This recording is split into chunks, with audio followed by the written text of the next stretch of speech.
እንግሊዛዊው የአርሰናል ተከላካይ ቤን ዋይት ጉዳት ላይ ቢሆንም የበርካታ ክለቦችን ትኩረት መሳቡን ዴይሊ ሜል አስነብቧል። ክለቦች ቤን ዋይትን ለማስፈረም ፍላጎታቸው የጨመረው ተጫዋቹ መድፈኞችን ሊለቅ እንደሚችል መነገሩን ተከትሎ ነው። ዋይት ከአርሰናል የሚለቅ ከሆነ ከሻምፒዮንስ ሊግ ተሳታፊ ክለብ ጋር መቀጠል ይፈልጋል። ጋሪ ጃኮብ በለንደኑ ታይምስ ጋዜጣ ላይ በሰራው ዘገባ የቤን ዋይት የወደፊት ቆይታ በጉዳት የተጋረደ ቢሆንም ተጫዋቹ በተለይ ከኤቨርተንና ክሪስታል ፓላስ ፍላጎት እየቀረበ መሆኑን ይጠቅሳል። ይሁን እንጂ በዚህ የክረምት ዝውውር መስኮት ዝቅ ያለ ደረጃ ላይ የሚገኙ ክለቦችን የዝውውር ጥያቄ መቀበል እድሉ አነስተኛ መሆኑን ዘገባው ጠቁሟል። ይህም ተጫዋቹ ራሱ ከሻምፒዮንስ ሊግ ተሳታፊ ክለቦች ውጭ አልሄድም ብሏል በሚል በዴይሊ ሜል ዘገባ ከተጠቀሰው ጋር አብሮ የሚሄድ ነው። በሌላ በኩል ከፕሪሚየር ሊግ ክለቦች ፍላጎት ቢኖርም የተጫዋቹ ጉዳት በወደፊት ቆይታው ላይ ከፍተኛ ጫና እንዳይፈጥር ስጋት አስከትሏል። መድፈኛው በ2025/26 የውድድር ዘመን የመጨረሻ ጥቂት ወራት ላይ በክረምቱ ክለቡን ለቆ የመሄድ እድሉ ከፍተኛ ይመስል ነበር። ይሁንና አሁን የሚወጡ ዘገባዎች እንደሚያሳዩት ደግሞ የዋይት ጉዳት ትልቅ ተጽዕኖ እያሳደረ ነው። ፈላጊ ክለቦችም ለተጫዋቹ ዝውውር በጉዳቱ ምክንያት የተሻለ ገንዘብ ላያቀርቡ ይችላሉ ነው የሚባለው። አርሰናል በግንቦት ወር ላይ ተጫዋቹ ከባድ የጉልበት የውስጠኛ ክፍል ጅማት ጉዳት እንዳጋጠመውና ለቅድመ ውድድር ዝግጅት እንዲደርስ ለማድረግ እየሰራ መሆኑን ማረጋገጡ ይታወሳል። እስካሁን ግን በጉዳቱ ማገገም ላይ ምንም የተባለ ነገር የለም።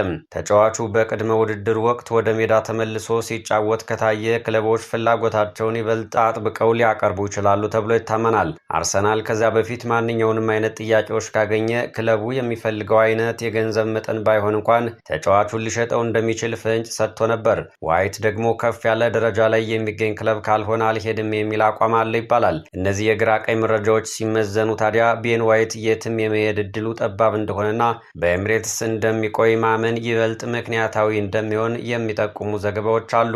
ቤን ዋይት በአሰልጣኝ ሚካኤል አርቴታ ታክቲክ ውስጥ ሳይነገረው የሚሰራ ተጫዋች ተብሎ በብዙ ተንታኞች ይገለጻል። መጀመሪያ ላይ እንደ መሃል ተከላካይ ቢፈርምም ወደ ቀኝ ተከላካይነት ተቀይሮ ያሳየው ብቃት በተለይም ጉዳት ከመደጋገሙ በፊት እጅግ አስደናቂ ነበር። የስፖርት ተንታኞች እንደሚሉት ይህ እንግሊዛዊ የመከላከል ጥንካሬንና የማጥቃት ድጋፍን ሚዛናዊ አድርጎ የያዘ ተጫዋች ነው። በስካይ ስፖርትስ እና በሌሎች የቪዲዮ ትንተናዎች ላይ እንደተጠቀሰው ቤን ዋይት ሜዳ ላይ ከሀገሩ ልጅ ቡካዮ ሳካ ጋር ያለው መናበብ ለአርሰናል ማጥቃት ቁልፍ ነው።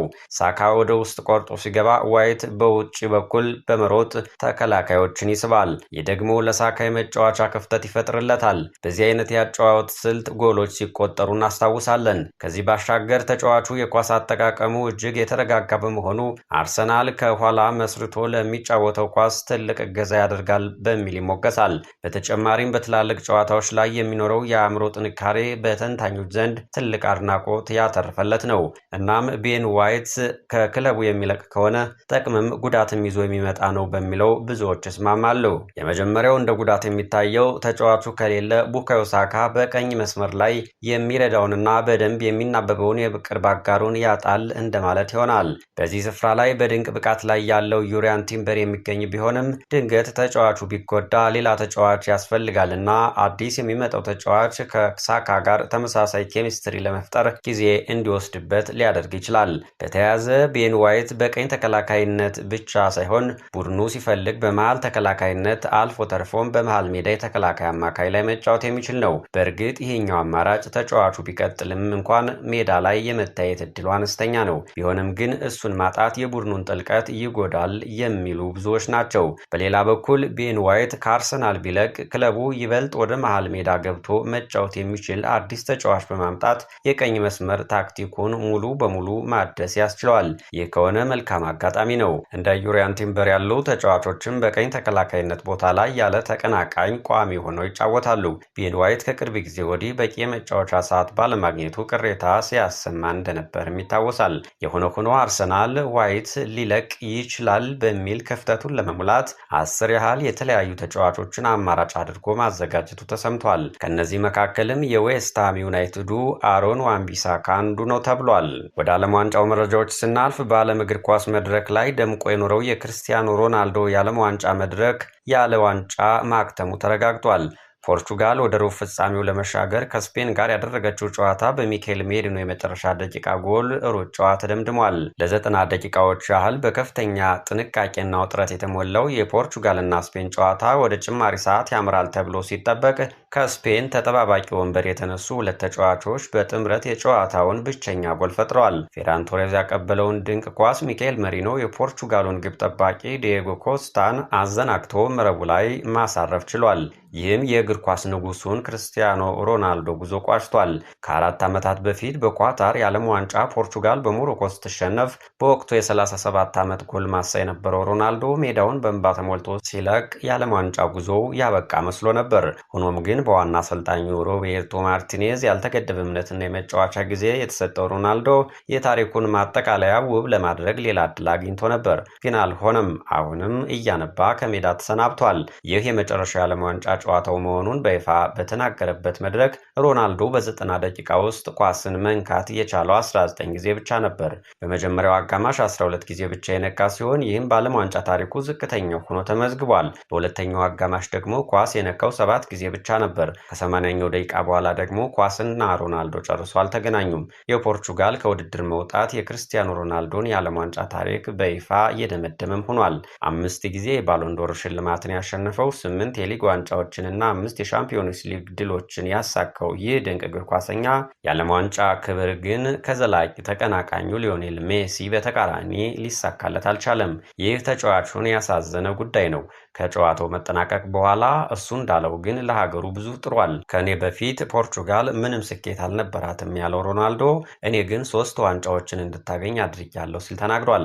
የሆነ ሆኖ ስፔንን ወደ ሩብ ፍጻሜው ያስገባት ሚኬል ሜሪኖ አድናቆት እየጎረፈለት ነው። የብሔራዊ ቡድኑ አሰልጣኝ ዴ ላፎንቴ ከጨዋታው በኋላ ሚኬል ሜሪኖ መቼም ቢሆን አያሳፍርም ሲል በኩራት ተናግሯል። በአውሮፓ ዋንጫ ላይ ድልን ያጎናጸፈን እሱ ነበር ያሉት አሰልጣኙ እሱ በቦታው ከዓለም ምርጥ ከሚባሉት አንዱ ነው ብለውታል። ከዚህ ባሻገር ወጣቱ የላሊጋ ኮከብ ላሚን ያማል ከጨዋታው በፊት እንደተናገረው የፖርቹጋሉ ተከላካይ ኑኖ ሜንዴዝ ሊያላውሰው አልቻለም ነበር። ያማል በትናንትናው ጨዋታ ለ55 ደቂቃዎች ያህል በሜንዴዝ ጥብቅ ቁጥጥር ስር ውሎ ስለነበር ጨዋታው ጨርሶ አልተመቸውም ቢባል የሚገልጸው ይሆናል። በሌላ በኩል የስፔን የፊት መስመር የተቀዛቀዘ ቢመስልም የኋላ መስመራቸው ግን እንደ ብረት የተጠናከረ ሆኖ ተገኝቷል። በሮድሪ መሪነት ስፔን በዓለም ዋንጫው እስካሁን ባደረገቻቸው 5 ጨዋታዎች ላይ አንድም ጎል ሳታስተናግድ መጓዝ ችላለች። በቀጣይ በሩብ ፍጻሜው ከቤልጅየም ጋር ትፋለማለች። ቤልጅየም የፖለቲካ ጣልቃ ገብነት አይሎበት የነበረውን ከአሜሪካ ጋር ያደረገችውን ጨዋታ በሰፊ የጎል ልዩነት በማሸነፍ ነው ወደ ሩብ ፍጻሜው ያለፈችው። ከጨዋታው በፊት ከባድ ቁጣ ያስነሳው የአሜሪካው ተጫዋች ፎላሪን ባሎገን ቀይ ካርድ በፕሬዝዳንት ዶናልድ ትራምፕ ጥያቄ መሰረት መሰረዙ ቤልጅየሞችን ያበረታቸው ይመስላል። ተጫዋቹ ያልተገባ ነው በተባለው የፊፋ ውሳኔ ምክንያት ወደ ሜዳ ቢመለስም አሜሪካን በውድድሩ ማቆየት አልቻለም። በዚህም ውጤት መሰረት ውድድሩን በጋራ ከሚያስተናግዱት ሀገራት መካከል የመጨረሻዋ ተስፋ የነበረችው አሜሪካ ከውድድሩ ውጭ ሆናለች። ጨዋታው ከተካሄደበት ስታዲየም ውጭ ሙሉ ትኩረቱን የሳበው ግን ፊፋ ለአሜሪካው አጥቂ ፎላሪን ባሎጎን የተሰጠው ቀይ ካርድ ለመሰረዝ ያስተላለፈው ታሪካዊ ውሳኔ ነበር። ባሎገን በዚህ ጨዋታ ላይ በቋሚነት ተሰልፎ የነበረ ቢሆንም በሜዳ ላይ ምንም አይነት ተጽዕኖ መፍጠር አልቻለም። ዓለምን ያስቆጣው የፊፋ ውሳኔ ግን በጥቁር መዝገብ ላይ ሰፍሮ የሚኖር ነው። የአሜሪካው ፕሬዝዳንት ዶናልድ ትራምፕ ባሎገን ከቤልጅየም ጋር ከሚደረገው ጨዋታ ሊያግደው ይችል ስለነበረው ቀይ ካርድ ከፊፋ ፕሬዝዳንት ጂያኒ ኢንፋንቲኖ ጋር በስልክ መነጋገራቸውን ተከትሎ የዓለም እግር ኳስ አስተዳዳሪ አካል ፊፋ ቀይ ካርዱ ለ1 ዓመት እንዲሰረዝ መወሰኑ ይታወሳል። ይህ ለፊፋ ከራስ ጋር መቃረን ተደርጎ ተቆጥሯል። የፊፋ የራሱ ሕገ ደንብ በማንኛውም መልኩ ከመንግስት ወይም ከፖለቲካ አካላት የሚመጣን ጣልቃ ገብነት በጥብቅ ይከላከላል።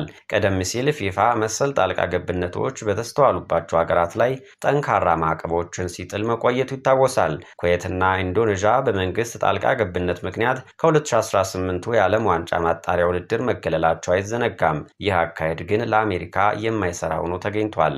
ታምረኛው የዘንድሮ የዓለም ዋንጫም ቀጥሏል።